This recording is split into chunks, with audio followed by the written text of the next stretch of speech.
오늘도 저와 여러분이 생명을 유지하기 위해서 사는 것이 아니라 사명을 완수하기 위하여 사실 수 있기를 주님의 이름으로 간절히 축원드립니다. 오늘은 빌립보서 8번째 시간입니다. 내가 살아있는 이유라는 제목으로 하나님 말씀 나누겠습니다.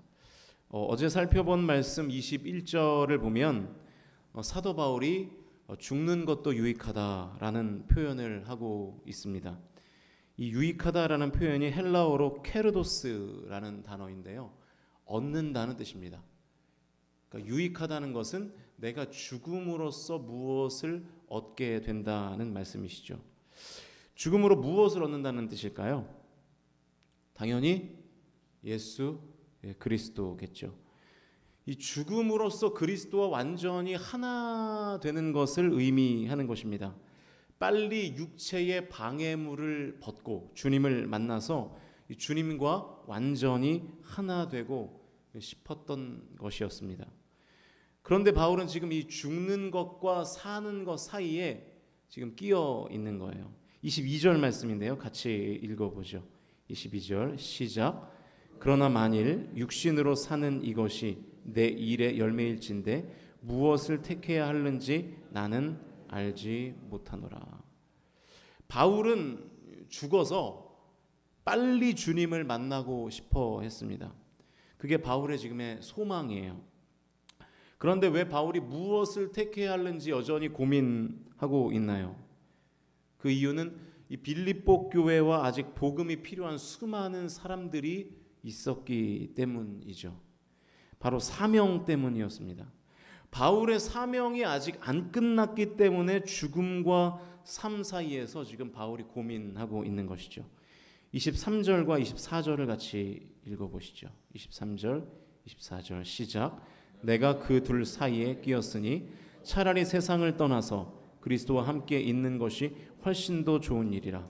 그렇게 하고 싶으나 내가 육신으로 있는 것이 너희를 위하여 더 유익하리라. 바울은 진심으로 죽음으로 얼른 육체를 벗어버리고 영원히 그리스도와 함께 있고 싶었습니다. 그게 바울에게는 그것이 더 유익하다는 생각을 바울이 가지고 있었어요. 그런데 내가 육신으로 있는 것이 너희에게는 더 유익하리라. 그러니까 바울 자신의 유익이 아니라 지금 빌립보 교회 성도들과 아직 복음을 듣지 않은 수많은 사람들의 유익을 위해서 바울이 내가 여전히 육체에 몸을 입고 살아야 될 것 같다, 지금 그 얘기를 하고 있는 것이죠. 바울은 주님을 너무 사모해서 빨리 천국에서 주님과 얼굴을 맞대며 그렇게 교제하고 싶었던 것입니다. 그런데 주님을 위해서 남아있는 사람들에게 복음을 전하고 지체들을 돌보는 사명을 감당하기 위해서, 또한 그것이 이 빌립보 교회 성도들에게는 유익이 되기 때문에 육신의 생명을 더 가져야 될 것 같다라고 지금 말하고 있는 것이죠. 그럼 바울은 살아서 뭘 하려고 하는 걸까요? 25절인데요. 읽겠습니다. 25절 시작. 내가 살 것과 너희 믿음의 진보와 기쁨을 위하여 너희 무리와 함께 거할 이것을 확실히 아노니. 제가 볼 때 이게 좀 번역이 잘못된 것 같아요. 말이 어려워요. 25절을 제가 공동 번역으로 다시 읽어드리겠습니다. 이런 확신이 섰기 때문에 나는 살아남아서 여전히 여러분과 함께 지내게 되리라고 생각합니다. 그렇게 되면 나는 여러분의 믿음을 발전시켜주고 기쁨을 더해줄 수 있을 것입니다. 내가 살아서 다시 빌립보 교회 성도들과 지내게 되면 성도들의 믿음을 발전시켜주고 기쁨을 더해줄 수 있을 거라는 것이죠. 죽었으면 좋겠는데 왜 사는 거라고요?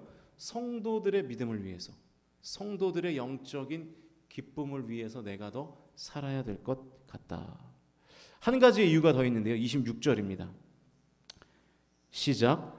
내가 다시 너희와 같이 있으므로 그리스도 예수 안에서 너희 자랑이 나로 말미암아 풍성하게 하려 함이라. 살아 돌아온 바울을 보고 빌립보 교회 성도들이 더욱 그리스도를 뭐 하게 될 것이다? 자랑하게 될 것이라는 것이죠. 그래서 자기가 살아야 되겠다. 바울은 육체를 입고 있는 생명을 빨리 끝내고 싶어 하는 거예요. 아마도 좀 지친 것으로 보이기도 합니다. 이제는 천국 가서 주님 품에 좀 안겼으면 좋겠다. 이런 생각을 바울이 하고 있었던 것 같아요. 그런데 그럼에도 불구하고 다시 생을 이어나가야 하는 이유는 바울 자신 때문이 아니에요. 빌립보 교회의 성도들이 믿음의 진보를 이뤄서 영적인 기쁨을 더 크게 느끼게 하려고 바울이 여전히 육체의 몸을 입고 살아가야 되겠다라고 말하는 것이죠. 또 빌립보 교회 성도들이 그리스도를 지금보다 더 자랑하게 하려고 내가 더 살아야 되겠다 이렇게 생각하고 있는 것입니다. 또 아직도 복음을 못 들은 많은 사람들이 복음을 듣기 위해서 지금 바울이 살아야 하는 것이죠. 이것이 바울이 사는 이유였습니다. 바울은 생존을 위해서 사는 것이 아니라 사명을 위해서 사는 사람이었죠. 여러분은 왜 사십니까? 여러분이 살아있는 이유는 뭡니까? 그 이유를 찾을 수 있나요? 나는 이것 때문에 삽니다 라고 자신 있게 말할 수 있습니까? 우리는 이 땅에서 남부럽지 않으려고 우리의 생명을 쓰며 살죠. 집에 화장실 개수를 1개에서 2개로, 2개에서 3개로 늘려보려고 살죠. 아닌 분도 계시겠지만, 네. 집에 화장실 개수가 많아지는 것이 생애 성패의 기준 아니에요? 그래서 화장실 하나 있는 집 살다가 2개 있는 집 살면 성공한 거고, 2개 있는 집 살다가 3개 있는 집 살면 성공하는 거고. 그러니까 여러분, 사명으로 사는 삶이 이 현대 교회에 들어서면서 목회자들에게 그 사명이 한정되어 버린 거예요. 그리고 성도들은 그냥 그 목회자들이 그렇게 사는 모습만 보고 은혜 받는 것에 만족하는 거예요. 그게 현대 교회의 문제입니다. 제가 분명히 말씀드리는데 목회자만 복음을 위해서 사는 존재들이 아닙니다. 목회자는 성도들이 복음을 위해 살도록 돕는 사명을 가진 것이고, 여러분은 세상에서 믿지 않는 사람들의 목회자로 살아가야 되는 거예요. 그게 여러분의 사명이에요.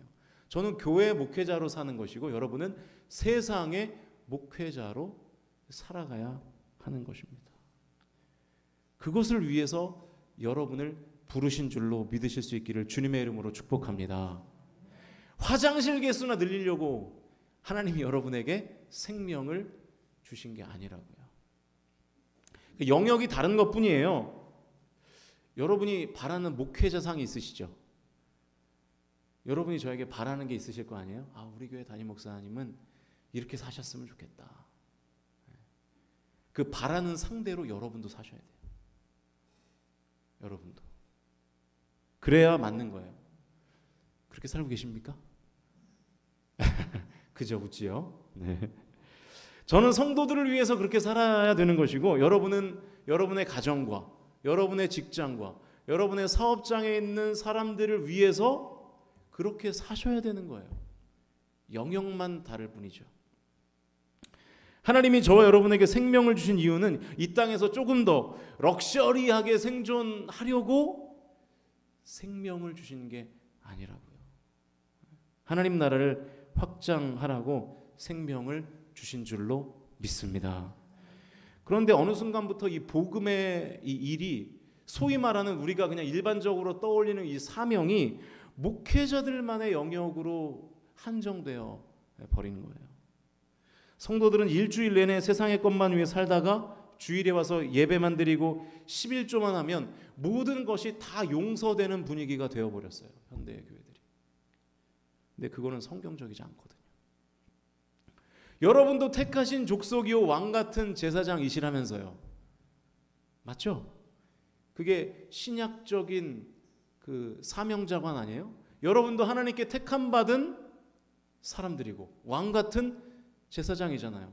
그럼 여러분도 세상에서 택하신 족속으로 왕같은 제사장으로 사셔야 그게 여러분의 생명에 맞게 사는 거예요. 그런데 그 명예는 누리고 싶고 택하신 족속이라는 명예, 왕 같은 제사장이라는 명예는 누리고 싶은데 그 명예에 걸맞는 사명은, 책임은 거부한다면 앞뒤가 안 맞는 것이죠. 그러니까 영적인 기쁨이 우리 안에 없는 거예요. 주일날 와서 예배 한번 딱 드리고 헌금 그것만 딱 하고 그것으로 내 신앙생활을 끝내니까 영적인 기쁨이 없는 것입니다. 하나님이 저와 여러분에게 생명을 주신 이유를 항상 고민하고 기도해 보실 수 있기를 주님의 이름으로 축복합니다. 나에게 생명을 주신 이유가 있어요. 내가 모르고 살 뿐이죠. 다른 것을 추구하고 살 뿐이죠.